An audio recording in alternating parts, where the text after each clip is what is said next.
आणि बघा तेलकट सुद्धा नाही झाले अजिबात, कुठेच तुम्हाला जास्त ऑइली दिसणार नाही आणि कुरकुरीत आणि खवखवीत दिसतात। नमस्कार सर्वांना, माझ्या यूट्यूब चॅनलमध्ये आपलं सर्वांचं खूप खूप स्वागत आहे। आज मी चतुर्थी स्पेशल मस्तपैकी साबुदाण्याची खिचडी बनवत आहे। त्यासाठी मी साबुदाणा हा भिजवत घातलेला आहे। मी या पद्धतीने बघू शकता असं झाला पाहिजे, त्यामुळे छान फुलतो आणि छान होतो। आता त्या जोडीला मी मिरच्या घेतलेल्या हिरव्या, त्याची बारीक कट करून घेते। साधारण 2 मोठे बटाटे घेतलेले आणि इथे मी शेंगदाणे भाजून घेतलेले आहे। आता शेंगदाण्याचे टरफल काढायचे आणि छान कुटून घ्यायचे। चला तर कृतीला सुरुवात करूया। चिरून घ्यायच्यात मिरच्या छानपैकी। भरपूर याला मिरच्या लागेल, साधारण मी 7-8 मिरच्या घेतलेल्या आहे हिरव्या, त्यामुळे छान चमचमीत आणि झणझणीत खिचडी होती आपली। चला आता बटाटे छान शिलून घेऊया आणि याचे काप करून घेऊया।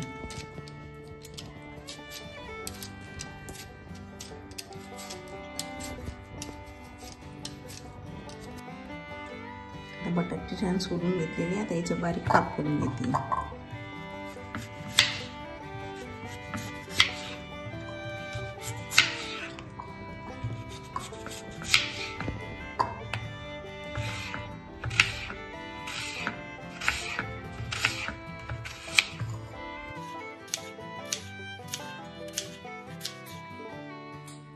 तर या पद्धतीने पातळ असा उभा बटाटा चिरून घेतलेला आहे आणि साधारण 1 मिनिट पाण्यात ठेवायचं, म्हणजे यातलं स्टार्च निघतं। चला आता सर्व रेडी आहे। शेंगदाण्याचं कूट रेडी आहे, बारीक चिरलेल्या मिरच्या रेडी आहे, भिजून घेतलेला साबुदाणा आहे आणि बटाट्याचे काप आहे। चला तर मस्तपैकी चमचमीत साबुदाणा खिचडी बनवूया। कढईमध्ये साधारण 2 चमचे मी तेल टाकून घेते।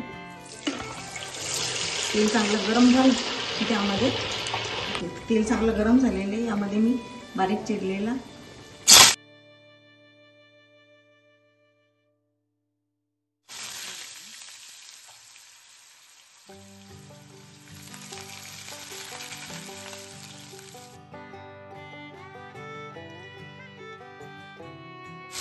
आणि चांगला ब्राऊन होईपर्यंत फ्राय करायचा।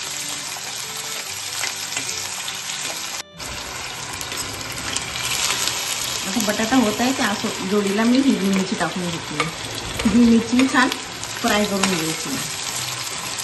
साधारण 5 ते 10 मिनिटं लागते बटाटा आणि मिरची छान फ्राय होण्यासाठी, तर हे मंद आचेवर चांगलं फ्राय करून घ्यायचं।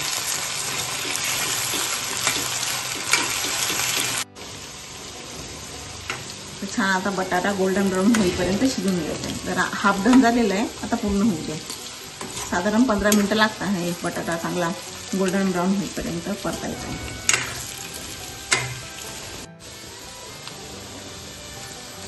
बटाटा छान फ्राय झालेला आहे, मग आपण तिथं तुटतोय। आता लगोलगच मी शेंगदाण्याचं कूट टाकून घेतली। साधारण हा 1 वाटी शेंगदाण्याचा कूट आहे आणि हे छान परतून घ्यायचं मस्त। आधी शेंगदाण्याचा जर कूट टाकला तर आपली साबुदाणा खिचडी ही सुटसुटीत होते।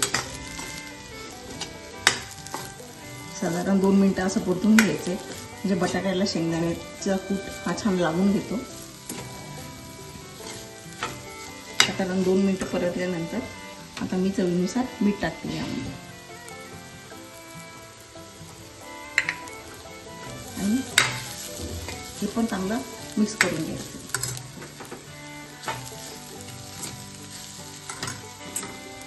आता यामध्ये मी साबुदाणा टाकून घेते।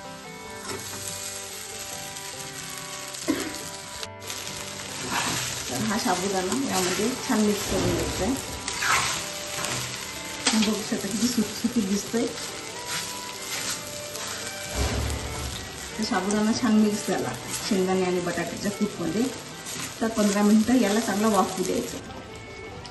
तर या पद्धतीने मी साबुदाणा बटाटा आणि शेंगदाण्याचं कूट मिक्स करून घेतलेला आहे। साबुदाण्याचं कूट, बटाटा आणि साबुदाणा हे चांगलं मिक्स करून घेतलेले आहे। आता याला 15 ते 20 मिनिटं ट्रान्सल्युशन होईपर्यंत शिजून घ्यायचं मंद आचेवर। तर मी यावर झाकण ठेवते।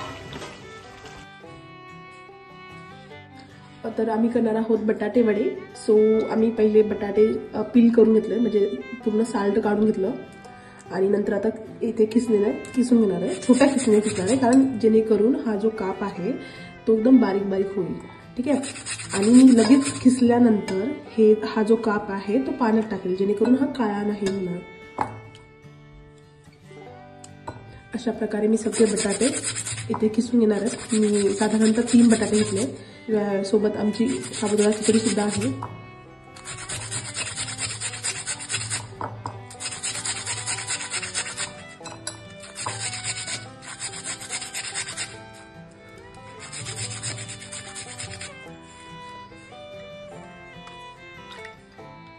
हा उरलेला बटाटा सुद्धा मी आता किसून घेणार आहे व्यवस्थित.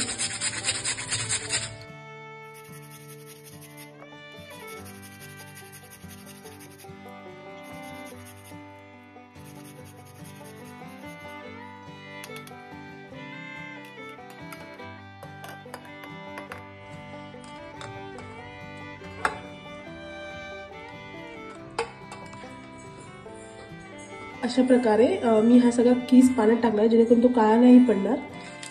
शेंगदाणे भाजून घेतलेले आणि यावरती सालाने आता चोळून काढून घेतले.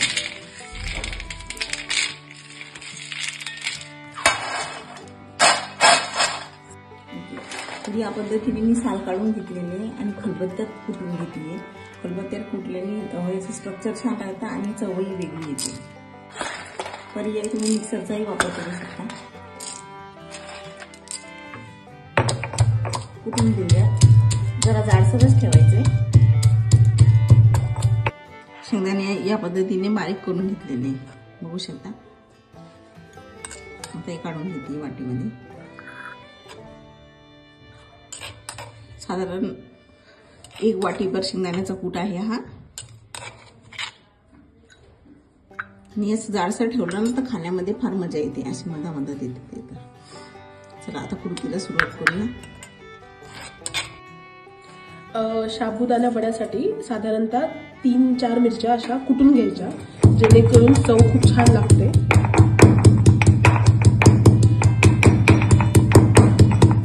आणि मी थोडंसं जाडसरच ठेवलं जेणेकरून उत्तम चव लागेल.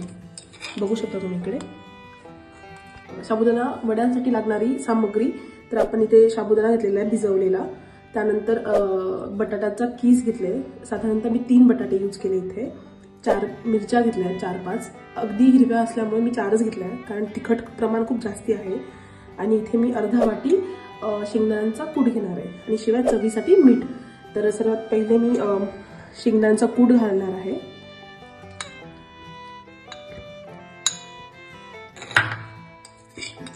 त्यानंतर मी जे कुटलेल्या मिरच्या आहेत त्याही मी ते टाकणार आहे. आणि हा जो किसलेला बटाटा आहे तो मी सगळा इकडे टाकून घेणार आहे.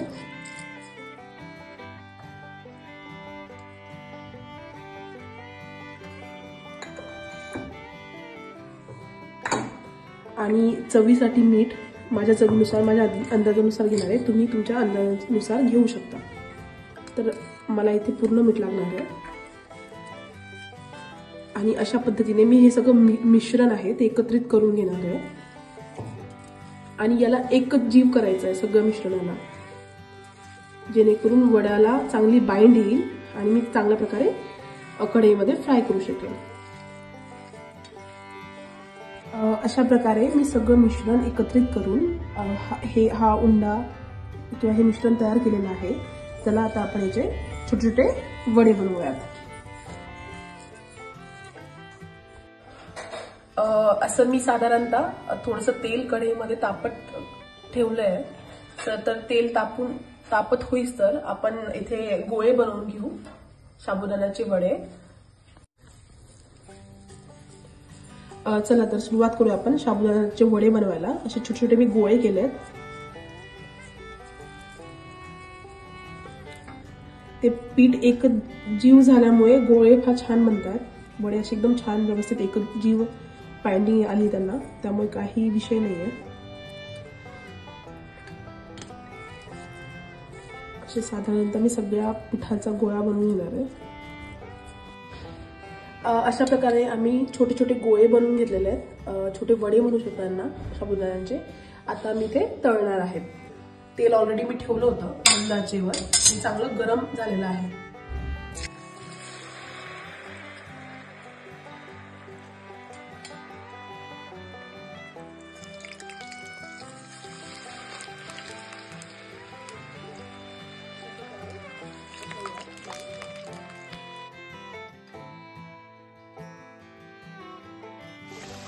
तर अशा प्रकारे गोल्डन ब्राऊन होईपर्यंत आपल्याला तळायचे आहेत. मी 2 वडे टाकले आहेत कढईमध्ये. दिसायला तर ते छान दिसत आहे, खुसखुशीत दिसत आहे. छान क्रिस्पी आणि असं गोल्डन कलर येईपर्यंत आपल्याला ते तळायचे आहेत. त्यामुळे मंद आचेवर थोडंसं होऊ द्यायचं आहे.